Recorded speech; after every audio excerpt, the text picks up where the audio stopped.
akka raawwattuuf kanan barbaadu wantoota lama siifan kenna. Wantoota kana lamaan yoo raawwatte jireenyi kee ni geeddaramu. Ani nama dubbii isaatiin nama kakaasu miti.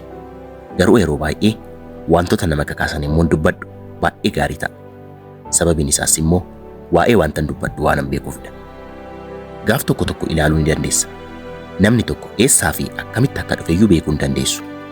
Kanaaf namni kamillee qormaata keessatti yookaanis immoo jireenyaan qabxii isa dhumaarra nama jiruuf ergaa kana akkana dhaggeeffataniif nan gaafadha. Sababiin isaas akka injifataniif iccitii koon isaaniif qooda. Yeroo tokkotti barsiisaan tokko barataa isaa waamuudhaan shaakala xiyya darbachuu isaa irratti akka salaaluuf itti hima. Barataan kun barsiisaan isaa yoo xinnaate yeroo 100 xiyya yeroo darbatu argee ture. Garuu ajajamuudhaan isa duukaa gara bosonaatti deeme. Akka baramettis bakka yeroo hundaa shaakalatti godhan bidanii qaqqabu. Jirmi mukaa barsiisichi xiyyawwan isaatti darbatus baay'ee bal'aa kan ta'edha. Kanaafis bakkichatti yoo qaqqaban qodaawwan shaakala isaaniif ta'an babaafachuu jalqabe. Xiyya isaa, hirkoo isaa, wanta hundumaa. Dhumarrattis qabattoo isaa jalaa abaaboo tokko baase. Abaaboo sanas muka jirma bal'aa sanarratti sheekaa'e. Bakka xiyyeeffannoo ta'uu isheeti. Yeroo kanatti gaa waan tokko dabaleera. Innis iskaarfii lallaaftuu qabachuu isaati. Barataa isaatiinis akkana jedhee isa gaafate. Hadha waan tokko osoo ilaaliin nan darbadha. Mee kottuutii ija kootti natti uffisisaan jedhe. Baratichis ajaja hayyuu duree isaa fudhatee ija isaatti uffise. Sanaan booddees akkuma barame gara bakka xiyyatti darbatu jechuunis mukicharraa fageenya qubee 900 irratti barsiisaa isaa dhaabe. Achiinis akkuma barame xiyya isaa darbate. Akkana jechuudhaanis barataa isaa ajaje. Amma deemitii abaaboo sana rukuchuu koo fi rukuchuu dhiisuu koo mirkaneessii kottuutii natti himi. Baratichis ajaja isaa fudhatee gara mukichaatti immoo siqu. Miti abaaboon tuqamuuf muka bal'aa sana iyyuu arganne. Naanna'ee ilaalu iyyuu argamni xiyyichaa argamuu hin dandeenye. Baratichi bitaasatti galeera. Hayyuu duree isaatiif akkamitti akka itti himu hin beeku. Cinqameera. Gara hayyuu duree isaatti yommuu siquttis fuula hayyuu duree isaa irratti seeqni jira. Achiinis akkana jedhe isa gaafate. Jedhi natti himi mucaa koo akkuma yeroo hundaa rukutu jidduu abaabottiin rukute isaan jedhe. Lakki miti hayyuu duree abaaboon rukunne mukichallee akkasuma. Naannee xiyyicha barbaaduuf yaaleera. Garuu argachuu hin dandeenye. Achirraa fageenya bal'aan rukuchuu dadhabee natti fakkaata jedheen. Hayyuu dureen isaas fuulli isaa waan jijjiirame. Ammallee fuula isaa irratti seeqni ni mul'ata. Wantoota hundaan kan jeeqame baratichis akkas jedhee gaafate. Garuu barsiisaa naaf hin galle. Qalbeeffannaan olaanaa fi jabinni yaadaa xiyyicha akka rukutu natti agarsiisuuf yeete miti. Hayyuu durichis dubbii barataa isaatiin gammadee wanta arguu hin dandeenye akkam jettee rukutta. Yeroo kamillee ilaaluu dursiisi. Erga ilaaltee boodadha wanti hundumtuu kan dhufu jedheen. Argitanii jireenya kana keessatti gara galma keessanii qaqqabuuf gara waan ta'uu feetan qaqqabuuf dursa ilaaluu ni qabdu. Kaayyoo keessan ilaaluu ni qabdu. Galma keessan ilaaluu ni qabdu. Yoo ta'uu baate garuu xiyyeeffannoo yaadaa fi humna addunyaa kanarra jiru yoo qabaattan iyyuu bakka xiyyeeffannoo keessanii akka dhabdan isin godha. Sababiin isaas ilaaluu hin dandeessani ka'a. Amma immoo gara wanta Steve Harveen dubbateetti adeeminu. Wanta ani sitti hime ammuma hojiirra yoo oolchite jireenyi kee guutummaan guutuutti jijjiiramuu ni danda'a. Addunyaa kanarratti namni hundumtuu gammachuu fi milkaa'ina ni fedha. Wantoota lamaan kana feetu taanaan rakkinni sirra jira jechuudha. Kanaaf amma kanan siif kennu luqqisiidha. Macaafa qulqulluu irratti barraa'eera. Innis maal jedhaa? Gaafadhaa isiniif laatama. Jechoonni kun hammam guddaa akka ta'an ni beektu. Namoonni baay'een jireenya abjuu isaanii kan hin arganneef jireenya abjuu isaanii uumaadhaan waan hin gaafanneefidha. Uumaadhaan osoo hin gaafatiin ofii keessan bahuudhaaf yaalaa jirtu ta'a. Kanaaf sun akkamitti isiniif deemaa jira? Ani waggoota 30 yaalaan ture.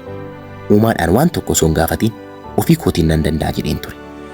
Wanti kamillee garuu akka ani yaadeen adeemuu hin dandeenye. Uumaan jireenya koo keessa galee haalota anaas sirreessuu qaba ture. Akkasis anaaf godheetu kanan ammasitti argamu. Wanti hubachuu qabdan tokko addunyaa kanarratti tasa miti kan uumamtan. Wanti hundumtuu kan ta'u sababaan. Uumaan isiniin gara addunyaa kanatti yommuu fidu wanta ta'e isiniif yaadeetu. Wanta sanas immoo yaada keessan keessa isiniif kaa'a. Kanaafis wanta sana isaaf yeroo hunda hin gaafattan yoo ta'e akkam jedhetu isiniif kenna. Sababiin namoonni wanta fedhanitti hin arganneef inni lammaffaa fi inni ijoon immoo katabanii waan hin keenyeefidha. Kun milkaa'inaaf hamma yaaddanii fi hamma tilmaamattaniin ol murteessaadha.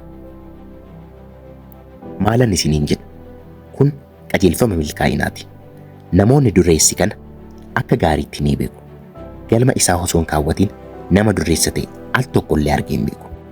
Ani sababa hojii kootiinii fi sadarkaan amma qabuun dureessa baay'ee faana wal argeera. Waa'ee wanta kanaas yeroo dheeraaf itti haasa'eera. Yeroo hundaaf fiiramee gara mana dureessota kanaa yommuu deemu qabeenya argachuu isaaniitiin dura karooraa fi kaayyoo isaanii katabanii kaa'an bananii natti agarsiisu. Isa qofaa miti. Kan nama ajaa'ibsiisu immoo akkanatti sooressa ta'aniillee amala isaanii kana hin dhiisne. Ammas kaayyoo isaanii fi gara fuulduraatti wanta milkeessuu fedhan katabanii kaawwatanii jiru. Yeroo hundaas ni dubbisu. Anis immoo isaaniin kaka'uudhaan ofii koo ofirra deddeebi'een kataba. Kanan dura katabes qaba. Garuu haalaan fooyyessee ammas nan kataba.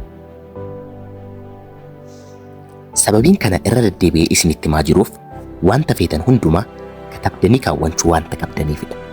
Maaliif yoo naan jettan immoo kunis macaafa qulqulluuchaa irratti kaawwamee jira. Akkasis jedha.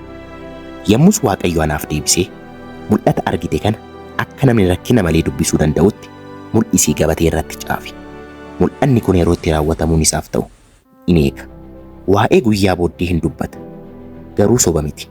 Yoo lafarraa harkifamiyyuu isa eeggadhu. Inni dhuguma hin dhufa. Hin turus. Adaraa keessan kana yommuun jedhu na caqasaa. Dirqama kiristaana ta'uu qabdu jechaan jiru. Wantoota 300 kana yeroo katabdan sirriitti diddiirsaa katabaa. Kana yommuun akkanatti isinitti himu baay'ee salphaa isinitti fakkaachuu danda'a. Anaan illee natti fakkaatee ture. Mee galaatii yaalaa. Lakkoofsa 75 yookaan immoo 70 irraa qaqqabdan wanta katabdan ni dhabdu. Na amanaa ni dhabdu. Kunis kan uumamuuf immoo wanta xiqqeessine yaadaa jirruufidha. Kanaaf daangaa sammuu keenya darbinee adeemnu. Sana gochuudhaaf akka nu gargaaruuf immoo akkana jedhaati yaadaa. Addunyaa kana irratti daangaan tokko osoo jiraachuu baatee fi waanan barbaadu osoo argadhee kanan argachuu fedhu maalidha jedhaati yaadaa. Wanta sana katabaa. 300 osoo hin guutiinis addan kuteenaa. Isinittan himaa jira. Akkas erga gootanii fi wantoota 300 erga katabdanii boodas ganama yommuu bari'u ni dubbistu. Galgalas yommuu rafuuf jettan ni dubbistu. Bilbila tuqaa wanti jedhamu iddoo kanatti galuun qabu. Bilbila akkasumas televezyiinii ganamaa fi galgala laaluun qabdan. Guyyaa keessan keessaa daqiiqaa 5 abjuu keessaniif aarsaa gootan homaan taatan. Amma erga kana gootanii booda waggaa tokko booda deebi'aatii ajendaa keessan sana ilaalaa. Achinis qalama baafadhaatii hanga har'aatti wanta milkeessitan balleessaa deemaa. Dhuguma koon isiniin jedha. Yoo xinnaate 30 isaanii balleessitu. Isinittan hima.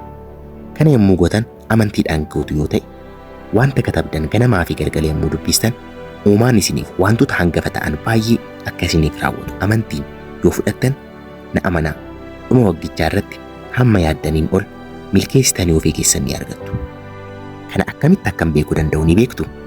Namoonni baay'een yommuu godhan waan an argeef. Viidiyoo kana akka jaallattan abdiin qaba. Faayidaa qaba jettanii yoo yaaddan viidiyoo biraa iskiriinii kana irratti argitan kiliik gochuun ilaaluu dandeessu. Galatoomaa. Nagaatti.